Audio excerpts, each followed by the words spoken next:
Advocate Vasant സിറിയക്കിലേക്കാണ്. Vasant സിറിയക്ക്, ഇന്ന് പ്രതിരോധ മന്ത്രി രാജ്നാഥ് സിംഗ് ആണ് ഈ ചർച്ചയ്ക്ക് തുടക്കമിട്ടുകൊണ്ട് സംസാരിച്ചത്. അദ്ദേഹം പറഞ്ഞ ഒന്ന് രണ്ട് വാക്കുകൾ വളരെ പ്രസക്തമാണ്. ഒരു പാർട്ടി ഭരണഘടനാ നിർമ്മാണത്തെ പലതവണ തടസ്സപ്പെടുത്താൻ ശ്രമിച്ചു. 2, ഭരണഘടന എന്നത് ഒരു കക്ഷിയുടെ സംഭാവനയല്ല, അത് ഈ രാജ്യത്തെ ജനങ്ങളുടെ സംഭാവനയാണ്.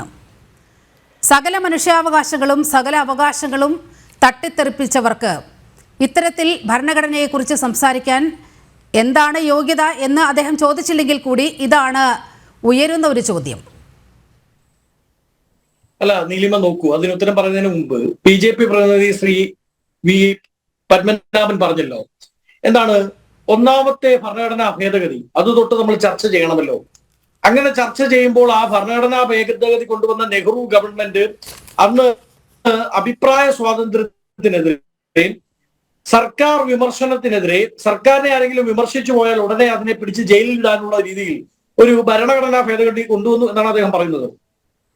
ശ്രീ പത്മനാഭൻ, നെഹ്റു തന്നെ സ്വന്തം പെന്നേമിൽ ചാണക്യ എന്ന പേരിൽ സ്വന്തം സർക്കാരിനെതിരെ വിമർശനങ്ങൾ എഴുതി വെളിയിൽ പ്രസിദ്ധീകരിച്ചിരുന്ന ചരിത്രം നമ്മുടെ മുമ്പിലുണ്ട്. നെഹ്റു ഗവൺമെന്റിനെ വിമർശിക്കാൻ ശക്തമായ ഒരു പ്രതിപക്ഷം ഇല്ലാത്ത കാലത്ത് ആ ഉത്തരവാദിത്തം കൂടി ഏറ്റെടുത്ത് ചാണക്യ എന്ന പേരിൽ തന്റെ ഗവൺമെന്റിനെ വിമർശിച്ച നെഹ്റു നമ്മുടെ മുമ്പിൽ നിൽക്കുന്നുണ്ട്. അതേ സമയത്ത് തന്നെ ഇപ്പുറത്തെ സൈഡിൽ ഒരാൾ ഉണ്ടായിരുന്നു കേട്ടോ, പേര് VD സവർക്കർ എന്നാണ്. ആ VD സവർക്കറിനെ വീർ സവർക്കർ എന്ന് ഉപമിപ്പിച്ചുകൊണ്ട് മറ്റൊരു പെന്നേമിൽ ഒരാൾ എഴുതിയിരുന്നു, പേര് ചിത്രഗുപ്ത എന്നായിരുന്നു. വീർ സവർക്കർ, വീർ സവർക്കർ എന്ന് ഓരോ തവണയും വിനായക് ദാമോദർ സവർക്കറിനെ ആ പെന്നേമുകാരൻ പരാമർശിച്ചു പോയിരുന്നിരുന്നു. സവർക്കറിന്റെ മരണത്തിന് ശേഷം ആ പെന്നേമുകാരൻ അതേ സവർക്കർ തന്നെയായിരുന്നു എന്ന് ചരിത്രം രേഖപ്പെടുത്തിയിട്ടുണ്ട്. അതുകൊണ്ട് സർക്കാർ വിമർശനവും ഓരോരുത്തരെ പുകഴ്ത്തുന്നതുമൊക്കെയായി ബന്ധപ്പെട്ട് ചർച്ച ചെയ്യുമ്പോൾ നിങ്ങൾ നിങ്ങളുടെ ചരിത്രം കൂടി മനസ്സിലാക്കുന്നതും പഠിക്കുന്നതും നല്ലതായിരിക്കും. ഇനി നോക്കൂ, ഞങ്ങൾ എന്താണ് പറയുന്നത്? ഞങ്ങൾ പറയുന്നത് ഈ രാജ്യം ഇന്ന് ഈ നിലയിൽ നിൽക്കുന്നത് നമുക്കൊപ്പം സ്വതന്ത്രമായ പാകിസ്ഥാനും സ്വതന്ത്രമായ പാകിസ്ഥാൻ അടക്കമുള്ള മറ്റുള്ള രാജ്യങ്ങളെല്ലാം തകർന്നടിഞ്ഞപ്പോഴും USSR പോലെ ഒരു വലിയ സാമ്രാജ്യത്വ ശക്തി 90കൾക്കിപ്പുറം പലതായി വേർപിരിഞ്ഞു പോയപ്പോഴും 75 വർഷമായി രാജ്യം ഇതാ ഇങ്ങനെ ഒറ്റ നൂലിൽ കോർത്തതുപോലെ നിൽക്കുന്നത്, വൈവിധ്യങ്ങൾ ഉണ്ടായിട്ടും നിൽക്കുന്നത് ഈ ഭരണഘടനയുടെ ബലത്തിലാണ്.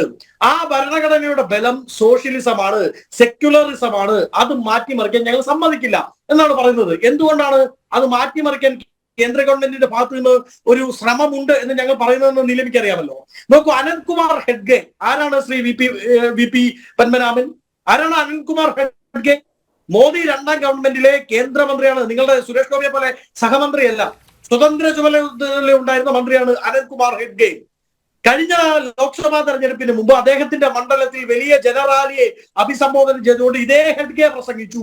നിങ്ങളുടെ ആഭ്യന്തരമന്ത്രി അടക്കം ഇരിക്കുന്ന സ്റ്റേജിൽ ഇരുന്ന് പ്രസംഗിച്ചു, ഈ തവണ നമ്മൾ അധികാരത്തിൽ വന്നാൽ നമുക്ക് 400ൽ പരം സീറ്റുകൾ കിട്ടിയാൽ, നമുക്ക് 4ൽ 3 ഭൂരിപക്ഷം കിട്ടിയാൽ, രാജ്യസഭയിൽ നമുക്ക് ഭൂരിപക്ഷം കിട്ടിയാൽ നമ്മൾ ഈ ഭരണഘടന മാറ്റി എഴുതും. ഇത് മാറ്റി എഴുതിയേ മതിയാവൂ. ഇതാ സെക്യുലറിസം എന്നത് ഇതിൽ എഴുതി വെച്ചിട്ടുണ്ട്.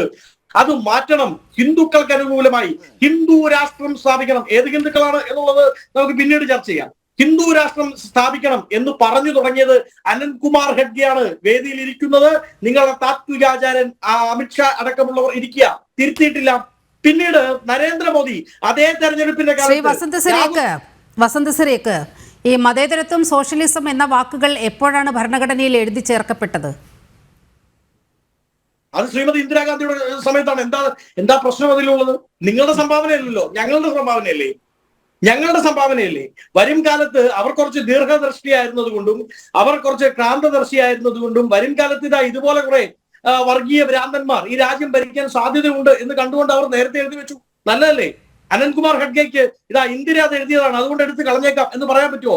അങ്ങനെ പറ്റില്ല. ശ്രീ വസന്ത് സിറിയക്ക്, ഇപ്പോൾ ഈ ചർച്ചയിൽ ശ്രീ പത്മനാഭൻ ചൂണ്ടിക്കാട്ടിയ ഒരു വസ്തുതയുണ്ട്. ആകപ്പാടെ ഈ 10 വർഷത്തിനിടയിൽ ആകെ 2 നിയമ ഭേദഗതികൾ മാത്രമാണ് ഉണ്ടായത്.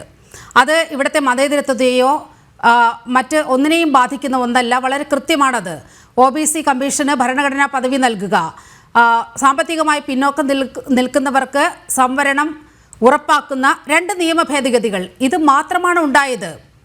നിങ്ങൾ എന്തിൻ്റെ ബലത്തിലാണ് ഇവിടെ ഈ രാജ്യം അസ്ഥിരപ്പെടുത്താൻ പോകുന്നു, ഭരണഘടന സംരക്ഷിക്കൂ എന്നുള്ള മുദ്രാവാക്യം വിളിക്കുന്നത് എന്നാണ് ചോദ്യമുയരുന്നത്?